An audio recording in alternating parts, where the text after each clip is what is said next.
Días de radio. Días de radio. Días de radio. Días de radio. Días de radio. Días de radio. Días de radio. Un programa de la Facultad de Educación y el Grupo de Investigación Diverser de la Universidad de Antioquia. Escúchanos en el dial 1410 AM de la emisora cultural de la Universidad de Antioquia y en su sistema de radio educativa en las regiones del departamento. La radio no finaliza cuando termina el programa.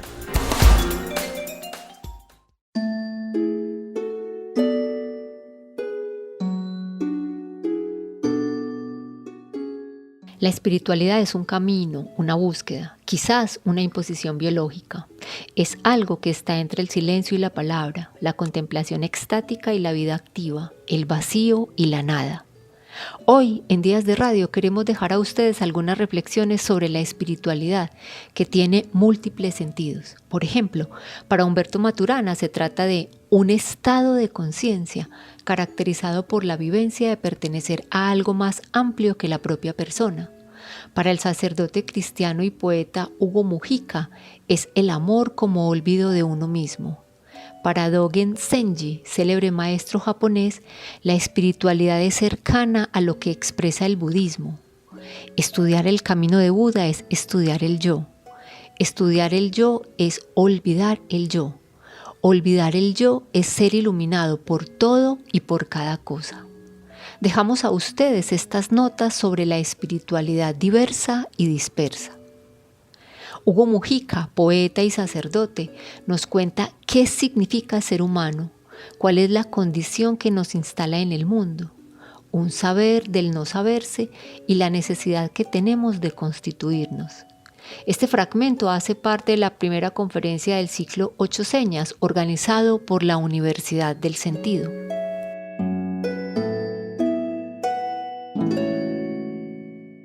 Voy a empezar con un breve texto de Foucault, a quien admiro mucho. Pensar de otra manera, en una sociedad como la nuestra y en un momento histórico como el presente, es el ejercicio de tratar de pensar de otro modo, que está bien lejos de ser un mero deporte intelectual. Al contrario, es la condición de posibilidad misma para la creación de la libertad. El objetivo es la creación de libertad, sin duda. El objetivo principal hoy no es descubrir, sino rechazar lo que somos. Nos es preciso imaginar y construir lo que podríamos ser. Podría decirse que el problema es a la vez político, ético, social y filosófico. El que se nos plantea hoy, el de liberarnos del tipo de individualización en la que nos encontramos. Nos es preciso promover nuevas formas de subjetividad, rechazando el tipo de individualidad que se nos ha impuesto durante siglos. Yo no los veo, pero estamos de alguna forma reunidos en algo tan moderno como es el Zoom, como es los medios, hasta como es la electricidad. Y no obstante, estamos reproduciendo, retomando la antorcha más antigua que tiene la humanidad. Quizás la que de alguna forma nos hizo humanos. Me refiero a la idea de reunirnos. Podríamos pensar en la imagen más prístina que conocemos por películas, descripciones, lo que sea. A mí me ha tocado verlo en el desierto, que los bereberes todavía lo hacen, que es encender una fogata y ponerse alrededor de esa fogata ¿a qué? A contar, ¿no? ¿Y qué cuentan? Y contamos el cuento que vamos aprendiendo de qué significa ser humanos. ¿Qué significa ese misterio de que no se nos dio, por así decirlo, una identidad fija, un decirnos quiénes somos, para qué y hasta siempre? sino que nosotros somos esa narración que nos vamos contando, ese fuego que sostenemos encendido. Entonces nos contamos para sabernos y no sabemos aquello que estamos contando. Esa yo diría que es la condición humana. Es la generación de una historia para acordarnos de dónde venimos, y también cada uno de nosotros tiene su propia narración de quién es. O sea, yo soy el que me cuento que soy. De todas las vivencias, agarro algunas, saco otras, olvido algunas, reprimo otras, invento otras, y con eso voy generando esa conciencia que tengo de mí y desde la cual hablo. Ahora, yo no sabía los textos que pasaban, ni sabía que pasaban textos, y me quedó resonando mucho un texto de mi favorito mío, que es el de Hölderlin.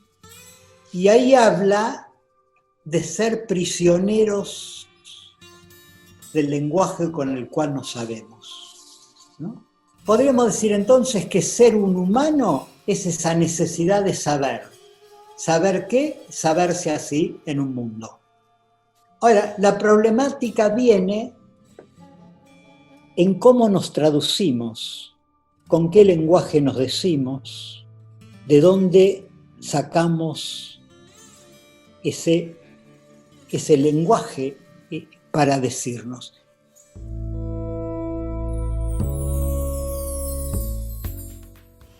La espiritualidad como base del buen vivir en el resguardo indígena Nasa de Juan Tama es el tema de este segmento. Tomamos una nota de Radio Nacional de Colombia que nos acerca a la idea de la espiritualidad como base fundamental para los pueblos indígenas. Aquí, el concepto planteado desde el sentir y el actuar de cada uno de los que hacen parte de la comunidad para que de esa forma tengan presentes las raíces ancestrales de su pueblo.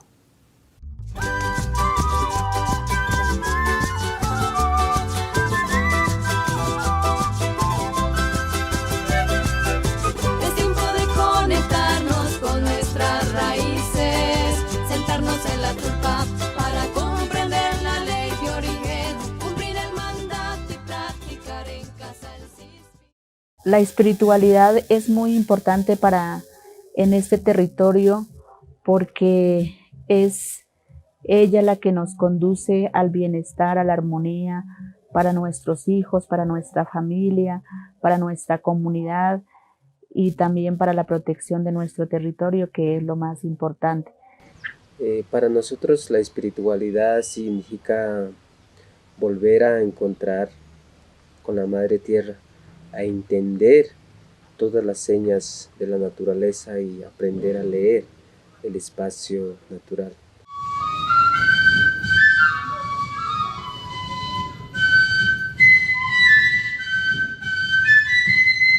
Por medio de las vibraciones, que son las señas, y también la comunicación con la naturaleza, es igual.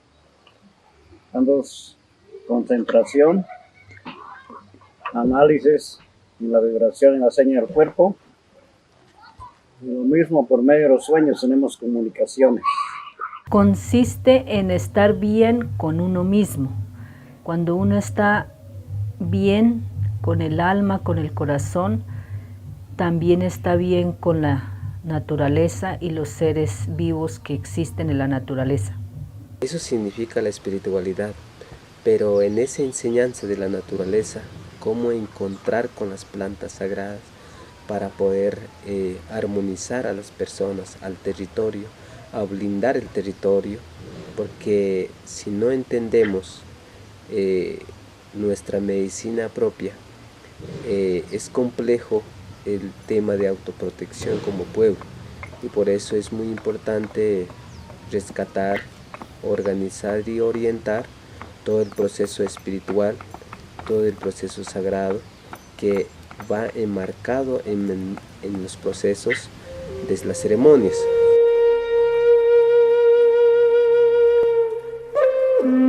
La espiritualidad se vivencia desde que nacen los niños, la semilla de vida.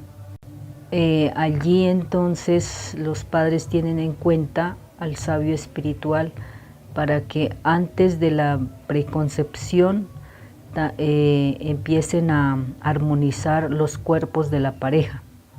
Asimismo, durante la gestación y cuando nace el bebé, entonces también se hace otra ceremonia que es la sembrada del ombligo y la placenta. La partera coge el ombligo y la placenta con plantas frescas, arraiga al Padre Fuego y a las piedras. Así sucesivamente se va trabajando durante las etapas del desarrollo del niño. Cuando el joven y la niña ya tienen la edad para procrear, también se hace la siembra de la menstruación. Se entrega a la Madre Tierra para continuar arraigando y fortalecer la matriz. De esa manera pues se vivencia la espiritualidad. Además, el primer cabello y las uñas se va entregando a los espacios de poder que son las lagunas, los cerros, los páramos. Se les entrega y se deja arraigado para que los bebés, las semillas de vida, no se enfermen y continúen fuertes espiritualmente.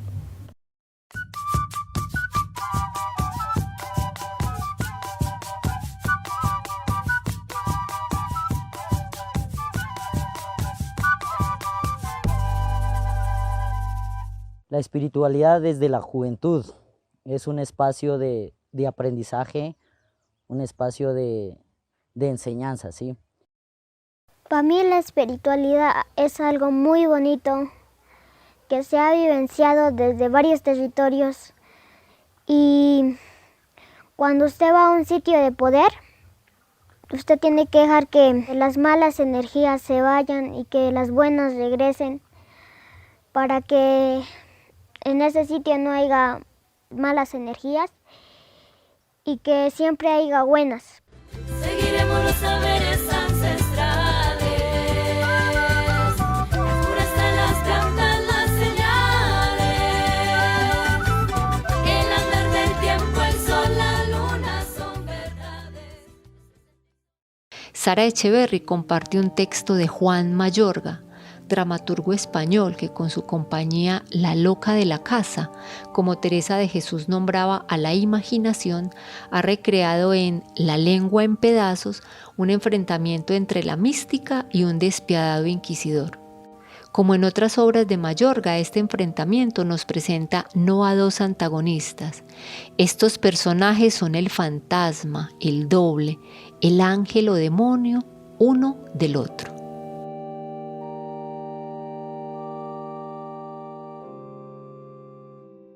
Espiritualidad y subversión. La singularidad es subversiva, decía Edmond Havers.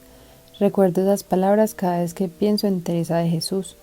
Nos han acostumbrado a verla como centinela de un cierto orden, pero basta abrir sus escritos y recordar el modo en que levantó sus fundaciones para reconocer en ella a una insurrecta. Teresa, un cuerpo frágil y una voluntad férrea, es un personaje tan fascinante y complejo como el mundo en que vivió. La España del siglo XVI fue rica en hombres y mujeres capaces de empresas que hoy nos producen vértigo, mas en esa misma España se llamaba perro al converso, como lo era el abuelo de Teresa, y resultaba sospechosa una mujer que escribía, y más si escribía con la imaginación y la inteligencia de Teresa.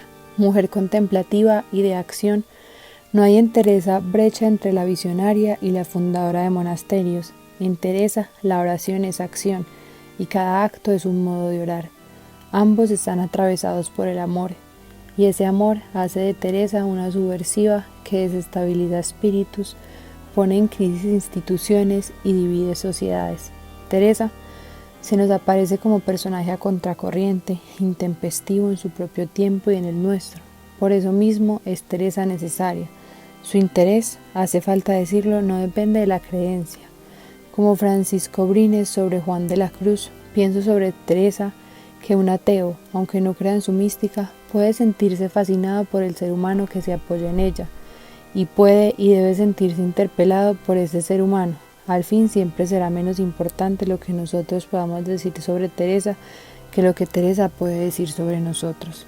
En todo caso, dejarse arrastrar hacia Teresa es suficiente, leerla y advertir lo mucho que le debe nuestra lengua y por tanto lo mucho que le adeuda nuestra experiencia del mundo. Solo nuestros mayores poetas han sometido a tan extrema atención la lengua castellana. Solo ellos han abierto para nosotros territorios como los que conquistó aquella mujer dueña de una palabra igual de poderosa cuando pinta a las criaturas celestiales que cuando pinta a las gentes. Ganar para el teatro esa palabra y el personaje que la acuñó fue mi primer objetivo en la lengua a pedazos. Me propuse arraigar palabra y personaje en una situación ficticia pero verosímil, en cuyo centro estuviese la grave decisión tomada por la todavía monja de la Encarnación de abrir, con gran riesgo para sí y para las que la seguían, el monasterio San José, la primera de las fundaciones. Entonces apareció en mi fantasía el inquisidor, que fue creciendo hasta convertirse en el otro de Teresa, su doble, aquel con quien ella estaba destinada a encontrarse y a medirse.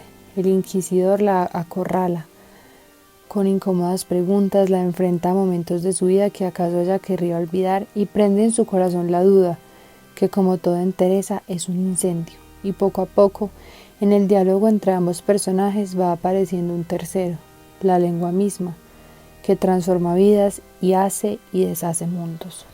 La pelea tiene lugar en la cocina del convento, allí, entre pucheros, anda Dios.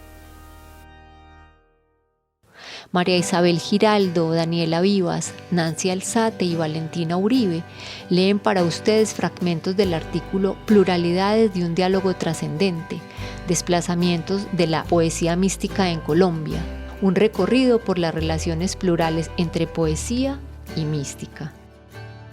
Da cuenta de las diversas posibilidades que encuentra la poesía para transmitir la experiencia interior en la actualidad. Tiempo de lo que Carrero llama inédito pluralismo religioso y cultural. Así, en los hallazgos se reconocen expresiones relacionadas con la tradición carmelita, con el Islam, con la mística maya o con la noción de mística salvaje de Michael Ullin. A partir del reconocimiento de dicha pluralidad, es posible abordar ciertas manifestaciones que se ocupan de la relación con lo divino en la poesía colombiana contemporánea. Si bien son notorios algunos rasgos de la tradición mística europea e hispánica, más en alusiones, imágenes o contenidos que en cuestiones relacionadas con la expresión, es clara la distancia que toman estos poetas de las pautas de la literatura religiosa que fue imitada, recreada y que se expandió por América durante los tiempos de la colonia, bajo la comprensión de que, más allá de la identificación de unas constantes atemporales, la experiencia mística y su expresión, tanto autobiográfica como poética, responden a condicionamientos históricos y culturales, a coordenadas espaciales y a interrogantes propios de cada tiempo. Esta reflexión busca indagar en una diversidad que, paradójicamente, configura una convergencia. De ahí que quiera leerse como la pluralidad de un diálogo con lo trascendente. Pablo Montoya y la mirada contemplativa, entre la experiencia estética y la experiencia mística, en solo una luz de agua. Pablo Montoya incluye 28 poemas en prosa basados en los frescos que pintó Giotto, quien se inspiró en la vida de San Francisco de Asís. Se trata de un poemario en el que poesía y pintura dialogan. La obra del pintor ha plasmado una vida en imágenes y la vida del poeta se detiene en el fresco. Sin evidencia de una experiencia mística en sentido estricto, la pintura despliega ante el poeta algo más que los hechos significativos de la vida del santo. Mediante la luz, el color, los detalles de cada una de las escenas y la maestría de los trazos se le revelan al poeta la búsqueda, el encuentro y la entrega a Dios, lo que lo lleva a indagar en su comprensión de lo divino a través de la palabra poética. Nadie ve ni escucha a Francisco, ni siquiera el sol y la luna, ni siquiera el lobo, el zorro o el búho, ni siquiera Maceo, que tiene la costumbre de acompañarlo a todos lados, Francisco intenta hablar y no puede. Su voz es un manantial que se difumina en el preciso momento en que nace, y no hay silencio capaz de tensarse en esa porción de espacio donde espacio no hay. Sus pies, invadidos por los callos, se tornan ligeros, y los árboles a su alrededor se hacen diminutos en un atardecer cuyo horizonte es a la vez calmo y tumultuoso. Francisco mira otra vez el cielo y lo confunde con el mar. Levanta los brazos y en su pensamiento la totalidad se esboza para después borrarse ineluctablemente. Entonces dice, o cree que dice: Dios, eres el olor del universo, la permanencia que luego se evapora. Y yo te aspiro como si estuviera mirándote, bebiéndote y tomándote. Y te vuelves tan fugaz que pareces infinito. Y yo me hundo en tu olor para volverme cenizas que crepitan. En el poema, en una especie de focalización que reduce al mínimo los demás elementos, la voz lírica se detiene en lo que ocurre con San Francisco, quien sale del plano de lo real, dejando de ser visto y escuchado. El santo es despojado de la corporeidad, que se separa o se hace diminuta, para entregar en la enajenación del espíritu, en la que aspira el estado de esa gracia hasta fundirse en el fuego. La mirada contemplativa, como forma de apertura a la realidad y de relación con ella, se distingue en la mirada curiosa, indagadora e inquisitiva, por ser aquella en la que la luz viene principalmente del objeto observado, de forma que en ella los ojos se dejan inundar sin otra actividad que la de abrirse, eliminar los obstáculos que se interponen y prestar atención. En el caso de la contemplación mística, el alma contemplativa percibe en sí misma la presencia de Dios, que se le ofrece de forma enteramente gratuita y actúa sin que ella tenga que hacer otra cosa. Esta es, justamente, una actividad eminente, nada más activo, aunque con una acción de disponibilidad, consentimiento y acogida, que el éxtasis y la contemplación. Jorge Cadavid y la escritura del silencio. En la poesía de Jorge Cadavid se dan citas diversos rasgos que dan cuenta de una palabra consciente de la experiencia del misterio, de una trascendencia, aun cuando se trate de imágenes de la cotidianidad, perceptibles únicamente para la atenta mirada del poeta. Esta última particularidad que daría cuenta de una especie de mística profana, entabla, en ocasiones, un diálogo con referencias explícitas a la tradición mística cristiana, judía y sufí. Entre estas se encuentran títulos de poemarios, de poemas, dedicatorias y versos con alusiones a personajes como Miguel de Molinos, Maimónides, Ibn Arabi, el maestro Eckhart, Angelus Silesius o el rabino Seb Tom, entre otros, desplegadas a lo largo de una obra caracterizada por un lenguaje silencioso que evoca también las tradiciones de la mística oriental. El rabino Seb Tom. Un vacío de ambos lados sostiene al hombre, un vacío interior y exterior lo nadifica. Se inclina para orar hacia sí mismo, va haciéndose un dios desde su borde. El vuelo inmóvil 63. A partir de imágenes sutilmente evocadas y de un lenguaje considerablemente austero, el poema El rabino Seb Tom podría leerse desde la comunicación alcanzada con la deidad en el momento de la oración. La disposición a la escucha o el vaciamiento interior, así como exterior, es de tal magnitud que ese hombre del segundo verso, el mismo de ser reflexivo el cuarto verso, entra en un estado de unificación que llega al límite de la identificación plena con un Dios. Solo el gerundio y la continuidad infinita que éste sugiere, al ubicarse en el verso final, sostiene la posibilidad de la diferencia que representa el borde.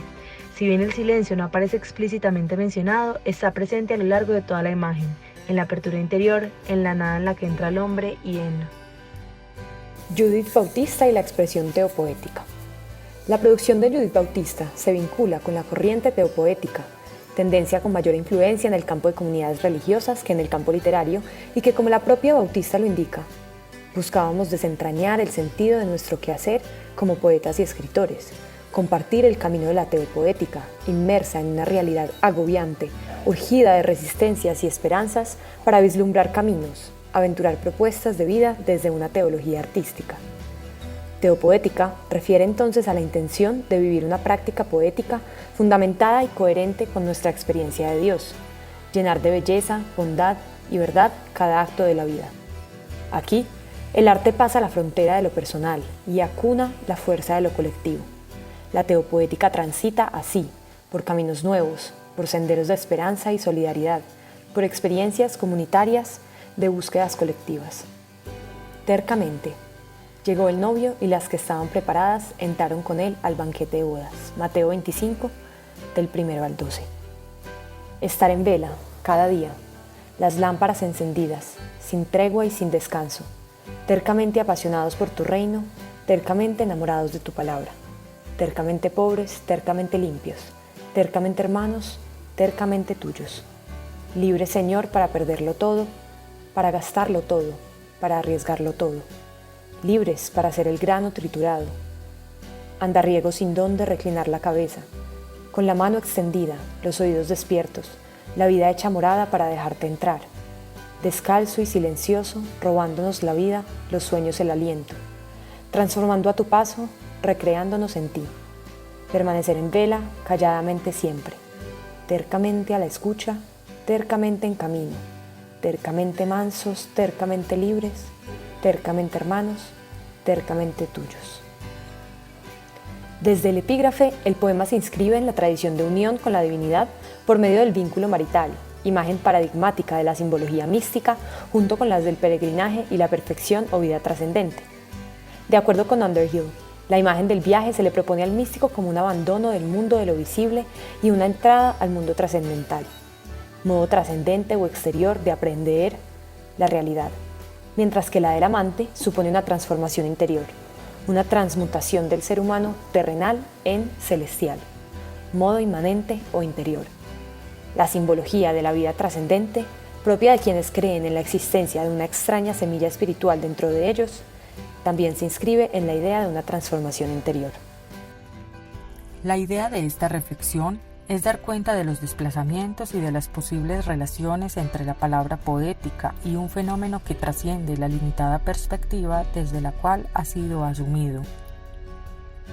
Si en la colonia y con ello en la constitución de un canon de la literatura colombiana se consolidó un modelo de diálogo trascendente que se extendió también por el continente, proveniente principalmente de la mística hispánica, es posible afirmar que dicho diálogo ha asumido en Colombia nuevas dimensiones de contenido y de expresión.